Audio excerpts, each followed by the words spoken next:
Қарағанды облысында Қазыналы Қарағайлының 70 жылдық мерейтойы атап өтілді. Ауыл іргетасы кен байыту комбинаты құрылған кезден, яғни 1952 жылы қаланды. Түсті металл кендеріне бай өлкенің мерекелік іс-шарасына тілшілерімізде барып қайтқан еді. Толығырақ келесі материалда.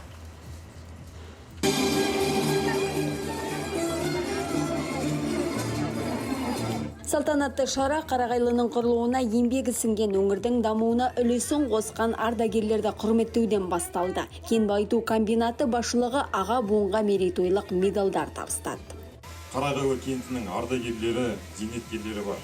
Осы Қарағайлы кентінің богын бастап, тау кен өндірісін бастап, байыту фабрикасын салысып ашуға көмектескен.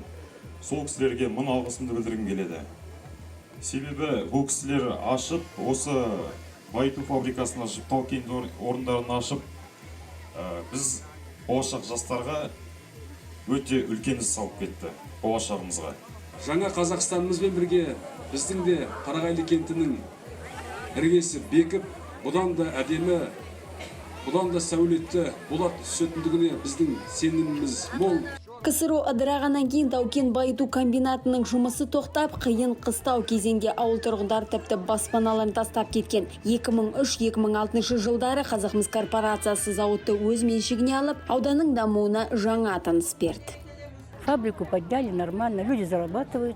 Зауыт көтерілді, халық жақсы жалақы ала бастады. Балалар оқитын білім ошағы жұмыс істеп тұр. Осының барлығы Қазақмыс корпорациясының арқасында. Приехал с армии. Әскерден кейін 1965 жылы бірден зауытқа жұмысқа орналастым. 40 жылдан бері талмай еңбек еттім. Сол жылдары жастардың тек бір ғана мақсаты болды. Ол Қарағайлыны көркейту. Бүгінде сол мақсатымыз жүзеге асты. Бүгінде Қарағайлы байыту комбинаты өңірдегі ең ірі кәсіпорын саналады. Кен орнында жаңа жұмыс орындары да ашылуда. Осындай жетістікке жеткен өлкенің 70 жылдық тойында жергілікті әншілер мен бишілер өнер көрсетіп халықтың көңілін көтерді. Ал балуан білекті батырлар мен көкпар десе ішкен асын жерге қоятын жүректі жігіттер бәсекенің көрігін қыздырды. Қазақ күресіне 100-ден жүйрік шыққан қарағайлылық сүйіндік серке Қазақмыс корпорациясы жаңа көліктің кілтін табыстады. Дмитрий Оберек, Атамекен бизнес арнасы, Қарағанды облысынан.